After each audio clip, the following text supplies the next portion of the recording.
नमस्कार दोस्तों, एक बार फिर से मैं आप सभी लोगों के साथ जुड़ गया हूं स्टेनोग्राफी शॉर्ट हैंड से रिलेटेड एक और बढ़िया वीडियो लेके। जैसा कि मैं हमेशा बच्चों के साथ मिलता रहता हूं, उनके बारे में समझता जानता रहता हूं, तो बहुत सारे बच्चे मेरे पास आते हैं और वो कहते हैं कि सर हमें जो है वो शॉर्ट हैंड की आउटलाइंस में बहुत ज़्यादा दिक्कत है। ठीक है, वो कहते हैं कि सर हमें जो शॉर्ट हैंड आउटलाइंस हैं इनके अंदर बहुत ही ज़्यादा दिक्कत होती है। शॉर्ट हैंड जो आउटलाइंस होती हैं उन आउटलाइंस को हम जो है सही तरीके से नहीं ड्रॉ कर पाते, नहीं बना पाते, या जब हमें स्पीड में लिखना होता है तो ये जो हमारी आउटलाइंस होती हैं, ये आउटलाइंस जो हैं ये बहुत ही ज़्यादा डैमेज हो जाती हैं, बहुत ज़्यादा ख़राब हो जाती हैं। और फिर जब आउटलाइन आपकी डैमेज हो जाती हैं तो आपको क्या दिक्कत आती है, आप इसको रीड नहीं कर पाते। ठीक है, तो ये सबसे बड़ी समस्या आजकल स्टेनोग्राफी के स्टूडेंट्स के साथ नज़र आती है और इसी समस्या को लेके आज मैं ये क्लास आप सभी लोगों के लिए लेके आया हूं कि जो बच्चे चाहते हैं कि भाई उनकी आउटलाइंस के अंदर इम्प्रूवमेंट हो, उनकी आउटलाइंस अच्छी हो जाए, उसके लिए उनको क्या करना चाहिए, कैसे चीज़ों को फॉलो करना चाहिए ताकि आउटलाइंस के अंदर उनका सुधार हो। ठीक है, सबसे पहले देखिए, मैं आप सभी लोगों को जो भी मेथड बताता हूं ना, वो सभी मेथड आपका स्टेप बाय स्टेप मेथड होता है। ठीक है, कोई भी चीज़ आपको तुरंत एक साथ एक तरीके से नहीं हो सकती, हर एक चीज़ में आपको समय लगता है, समय देना पड़ता है, तो आपको एक एक स्टेप आगे करना है ताकि आपकी वो चीज़ सही हो जाए। तो इसमें मेथड में सबसे पहले आपको जो है फॉलो करना है, सबसे पहले एक मेथड फॉलो करना है कि जैसे आप जो है मान लीजिए वॉल्यूम 1 कर रहे हो, जो आपके डिक्टेशन में वॉल्यूम 1 ट्रांसक्रिप्शन है। ठीक है, मतलब वॉल्यूम 1 से अगर आप ट्रांसक्रिप्शन प्रैक्टिस कर रहे हैं या वॉल्यूम 2 से कर रहे हैं या किसी भी वॉल्यूम से आप प्रैक्टिस कर रहे हैं, तो आप एक काम करिए, आप इस पूरे इंटायर वॉल्यूम के जो वर्ड हैं, इंटायर वॉल्यूम के जो टफ वर्ड हैं, ठीक है, इंटायर वॉल्यूम टफ वर्ड्स, इनको आप अपने फोन में रिकॉर्ड करिए। ठीक है, इंटायर वॉल्यूम के जो टफ वर्ड्स हैं उनको आपको क्या करना है, उनको आपको अपनी रिकॉर्डिंग ऑन करके और फोन में सभी टफ वर्ड्स को क्या कर लेना है, रिकॉर्ड कर लेना है।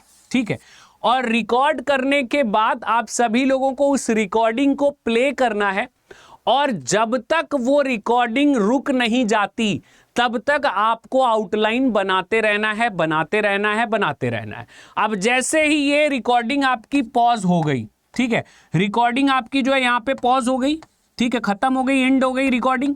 अब जब रिकॉर्डिंग आपकी एंड हो चुकी है तब आप देखिए कि आपने जो आउटलाइंस बनाई हैं क्या उन आउटलाइंस में क्लैरिटी है, क्या आप उन आउटलाइंस को रीड कर पा रहे हैं, क्या उनको आप समझ पा रहे हैं, पढ़ पा रहे हैं क्या लिखा हुआ है। तो ऐसा ज़रूर होगा कि जितनी आपने आउटलाइन बनाई हैं उसका 30% आउटलाइन जो है वो आप ना रीड कर पा रहे होंगे ना समझ पा रहे होंगे कि क्या बना हुआ है। ठीक है, अब ऐसी आउटलाइंस को आपको जो है एक साथ एक जगह कॉपी में राइट डाउन कर लेना है। ठीक है, राइट डाउन कर लेना है कि भैया ये आउटलाइन है और जो हमसे नहीं बन रही हैं, और फिर इनकी इंग्लिश वहाँ पे लिख लेना है कि भैया इन आउटलाइंस की इंग्लिश जो है वो ये है और इनको हम ड्रॉ नहीं कर पा रहे हैं, समझ नहीं पा रहे हैं। अब उन आउटलाइंस की आपको सबसे पहले 3-3 लाइन प्रैक्टिस करनी है। ठीक है, 3-3 लाइन प्रैक्टिस करनी है और जब आप प्रैक्टिस करेंगे तो यहाँ पे जब भी आप शॉर्ट हैंड की प्रैक्टिस करते हैं तो दोस्त दो बातों को ध्यान रखा करिए। जब आप शॉर्ट हैंड की स्पीड लिख रहे हैं तो यहाँ पे जो स्ट्रोक के बीच में स्पेसिंग होती है, ठीक है, स्ट्रोक के बीच में स्पेसिंग होती है और जो आपके स्ट्रोक का साइज होता है, इन दोनों चीज़ों पे आपको खासा ध्यान रखना होता है कि जब आप आउटलाइन बना रहे हैं, यहाँ से यहाँ तक आउटलाइन बनाते हुए आ रहे हैं, तो स्पेस आप ज़्यादा मत छोड़िए, गैप आप ज़्यादा मत छोड़िए और आउटलाइन बहुत ज़्यादा बड़ी मत बनाइए। ऐसा मैं इसलिए कह रहा हूँ क्योंकि अगर आप ऐसा करते हैं तो आपका टाइम लॉस होता है और स्टेनो में टाइम का बहुत ही ज़्यादा इंपॉर्टेंस है। अगर आप जो है अपना ज़्यादा से ज़्यादा टाइम लॉस कर देंगे तो फिर आपकी चीज़ें ऐसे ही टिपिकल हो जाएंगी, आप जो है स्पीड को कंट्रोल कर ही नहीं पाएंगे, आप अपनी चीज़ों को सही तरीके से वैलिडेट नहीं कर पाएंगे। तो इसलिए आपको इन दो चीज़ों पे ध्यान रखना है, स्ट्रोक के साइज पे और स्ट्रोक, 2 स्ट्रोक के बीच में जो स्पेसिंग होती है उस पे। तो अब आपको क्या करना है कि भैया ये जो आउटलाइन है ये आपने प्रैक्टिस कर ली। प्रैक्टिस करने के बाद फिर मान लीजिए आपने दूसरी वॉल्यूम उठाई, दूसरी वॉल्यूम की आपने डिक्टेशन प्रैक्टिस करना स्टार्ट किया, फिर उस दूसरी वॉल्यूम में भी सेम प्रोसेस रिपीट करिए। सारे टफ वर्ड्स, जितने भी टफ वर्ड्स हों, जितने भी फ्रेजेस हों, सबको आप जो है हाईलाइट करके और उनको रिकॉर्ड करिए। रिकॉर्ड करने के बाद आप लिखिए और फिर सेम प्रोसेस रिपीट करिए। जो जो आउटलाइन आपको नहीं समझ में आती है उन आउटलाइन को सर्कल करिए, उनकी इंग्लिश लिखिए और उनकी प्रैक्टिस करिए। तो दोस्त, इससे आपको क्या होगा, अगर आपने ये काम 5 वॉल्यूम के लिए कर लिया, ठीक है, 5 वॉल्यूम के लिए अगर आपने ये काम कर लिया, तो मैं अगर एक वॉल्यूम में 20 ट्रांसक्रिप्शन का भी अंदाजा लगाऊं तो 100 ट्रांसक्रिप्शन आपने प्रैक्टिस कर ली।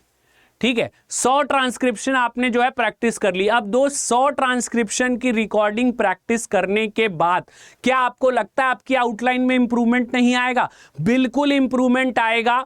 आप उनको रीड करना भी आसानी से समझ जाओगे, आप उनको लिखना भी आसानी से समझ जाओगे, और कभी भी जब आपको स्पीड बोली जाएगी तो वहां पे आपको किसी भी तरीके की कंफ्यूजन नहीं होगी उन आउटलाइंस को पढ़ने में। और अगर वो वर्ड्स आपके एग्जाम में आते हैं तो वहां भी आपको बेनिफिट होगा कि आप इजीली उसको रीड कर पाएंगे और इजीली उनको ड्रॉ कर पाएंगे। तो यहां से आप अपनी आउटलाइंस के अंदर काफी सुधार ला सकते हैं, क्योंकि दोस्त, जब आप एग्जाम में जाते हो तो वहां पे जब स्पीड लिखी जाती है तो आप सबसे ज्यादा गलतियां जो करते हैं वो आउटलाइन फॉर्मेशन में ही करते हैं।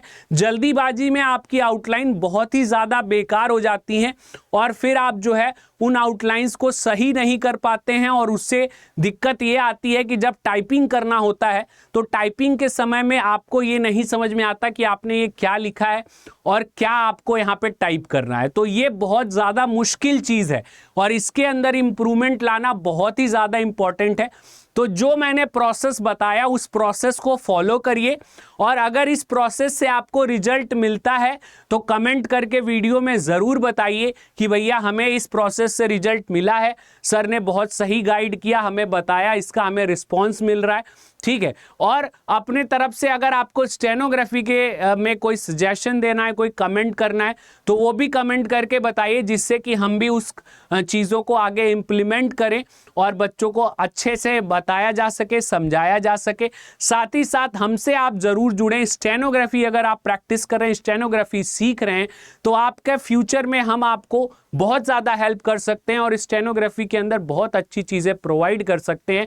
तो हमसे जुड़ना ना भूलें। हमारी क्लासेस जो है शाम को 4 बजे YTV रेगुलर चलती हैं, तो वहाँ से भी जुड़ सकते हैं। पेड बैचेस भी चलते हैं अड्डा 24/7 ऐप पे, वहाँ से भी जुड़ सकते हैं। तो सारे मौके आपके पास हैं। स्टेनोग्राफी में अगर आपको कैरियर बनाना है, अपनी आउटलाइंस को बढ़िया करना, अपने बेसिक पार्ट को बढ़िया करना है, अपने डिक्टेशन को बढ़िया करना है, तो सबके लिए हम आपसे जुड़े रहेंगे, बने रहेंगे और आपको हमेशा अच्छा करने की जो इंस्पिरेशन है वो देते रहेंगे। चलिए भाई, बहुत बहुत धन्यवाद।